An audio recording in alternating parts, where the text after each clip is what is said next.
महाभारत घृत क्रीड़ा के समय युधिष्ठिर ने द्रौपदी को दांव पे लगा दिया और दुर्योधन की ओर से मामा शकुनि ने द्रौपदी को जीत लिया। इस समय दुशासन द्रौपदी को बालों से घसीटते हुए सभा में ले गया। जब वहां द्रौपदी का अपमान हो रहा था, तब भीष्म पितामह, द्रोणाचार्य, विदुर जैसे न्यायकर्ता महान लोग, लेकिन वहां मौजूद सभी बड़े दिग्गज मुंह झुकाए बैठे रह गए। द्रौपदी को घसीट के लाया जा रहा था, तब तक द्रौपदी को यह भान नहीं था कि उसका चीरहरण होने वाला है। दुशासन से भरी सभा में द्रौपदी की साड़ी उतारने के लिए कहा गया। तब द्रौपदी को इस बात का एहसास हुआ कि संकट बड़ा है। उस समय उन्हें अपने सबसे प्रिय सखा श्री कृष्ण का नाम पुकारा। हरि हरि अभ्यम कृष्णा अभ्यम कृष्णा। उद्धव गीता या उद्धव भागवत में श्री कृष्ण के सखा उद्धव उनसे इस बात में कई सवाल करते हैं।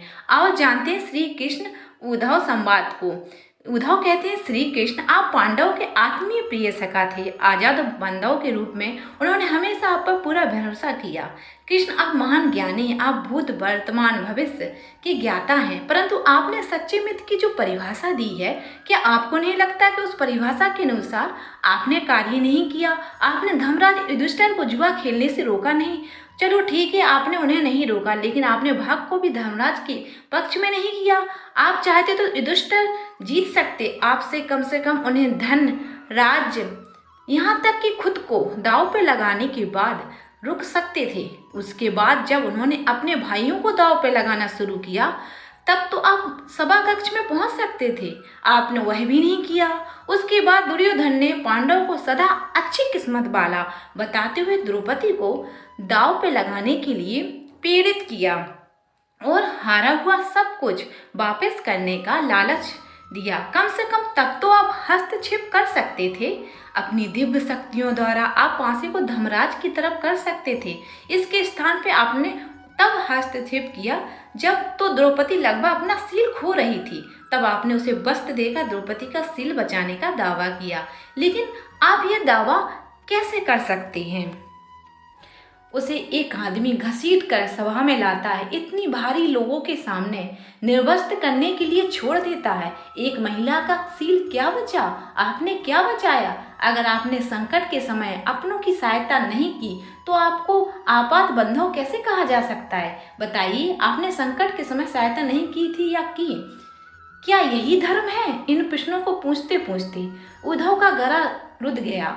उनकी आंखों से आंसू बहने लगे। भगवान श्री कृष्ण मुस्कुराते हुए बोले, प्रिय उद्धव, यह सृष्टि का नियम है, विवेकवान ही जीतता है। उस समय दुर्योधन के पास विवेक था, धर्मराज के पास नहीं था। यही कारण है कि धर्मराज पराजित हुए। उद्धव को हैरान परेशान देखकर कृष्ण जो आगे बोले, दुर्योधन के पास जुआ खेलने के लिए पैसे और धन तो बहुत था, लेकिन उसे पासों का खेल खेलना नहीं आता था, इसलिए उसने अपने मामा का उपयोग किया। यही विवेक है। धर्मराज भी इसी तरह सोच सकते थे और अपने चचेरे भाइयों से कह सकते थे कि उनकी तरफ से मैं खेलूंगा। जरा विचार करो, शकुनि और मैं खेलता तो कौन जीतता? 5 अंक उसके अनुसार आते कि मेरे अनुसार? चलो इस बात को जाने दो। उन्होंने मुझे खेल में शामिल नहीं किया, इस बात के लिए उन्हें क्षमा तो किया जा सकता है, लेकिन उन्होंने विवेक शून्यता के कारण एक और गलती की है। वो यह है कि उन्होंने मुझसे प्रार्थना की है कि मैं जब तक सभा कक्ष में ना जाऊं तब तक मुझे बुलाया ना जाए, क्योंकि वे अपने दुर्भाग्य से खेल मुझसे छुपकर खेलना चाहते थे। फिर नहीं चाहते थे कि मुझे मालूम पड़े कि वे जुआ खेल रहे हैं। इस प्रकार उन्होंने मुझे अपनी प्रार्थना से बांध दिया। मुझे सभा कक्ष में आने की अनुमति नहीं दी। इसके बाद भी मैं कक्ष के बाहर खड़ा होकर इंतजार कर रहा था कि कोई मुझे बुलाता है। भीम, अर्जुन, नकुल, सहदेव सब मुझे भूल गए। सब अपने भाग और दुर्योधन को कोसते रहे। अपने भाई के आदेश पर जब दुर्योधन द्रौपदी के बाल घसीटते हुए सभा कक्ष में लाए, द्रौपदी अपने समर्थ के अनुसार जूझती रही, तब भी उसने मुझे नहीं पुकारा। उसकी बुद्धि तब जागृत हुई जब दुशासन ने उसे निर्वस्त्र करना प्रारंभ किया। जब उसने स्वयं पर निर्भरता छोड़कर हरि हरि अभ्यम कृष्णा अभ्यम गुहार लगाई, तब मुझे उसकी सील की रक्षा का अवसर मिला। जैसे ही मुझे पुकारा गया, मैं अति विलंब पहुंच गया। तब इस स्थिति में मेरी गलती क्या है, बताओ? उद्धव बोले, कान्हा, आपका स्पष्टीकरण प्रभावशाली अवश्य है, लेकिन मुझे पूर्ण संतुष्टि नहीं हुई।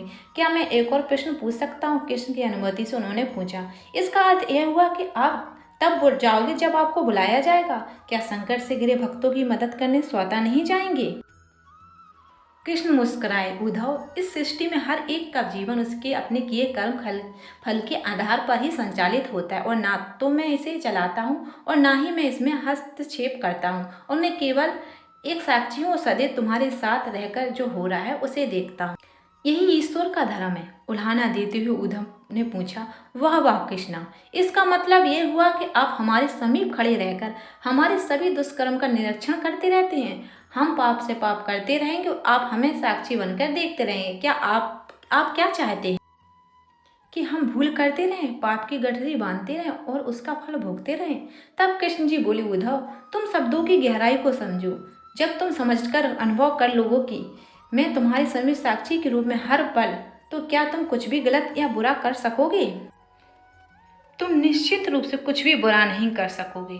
जब तुम भूल जाते हो और यह समझने लगते हो कि मुझसे छुपकर कुछ भी कर सकते हो, तभी तुम कठिनाइयों में फंसते हो। धर्मराज का अज्ञान यही था।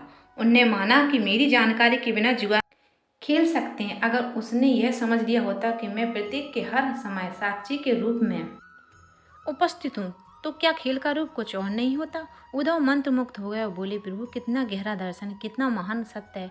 प्रार्थना पूजा पाठ से तो ईश्वर तो को अपनी मदद के लिए बुलाना हमारी ऊपर भावना, किंतु जैसे ही हम यह विश्वास करना शुरू करते हैं कि ईश्वर के बिना पत्ता नहीं हिलता, तब हमें साक्षी के रूप में उनकी उपस्थिति महसूस होने लगती है। गड़बड़ी तब होती है कि हम इसे भूल जाते हैं, संसारिक में डूब जाते हैं।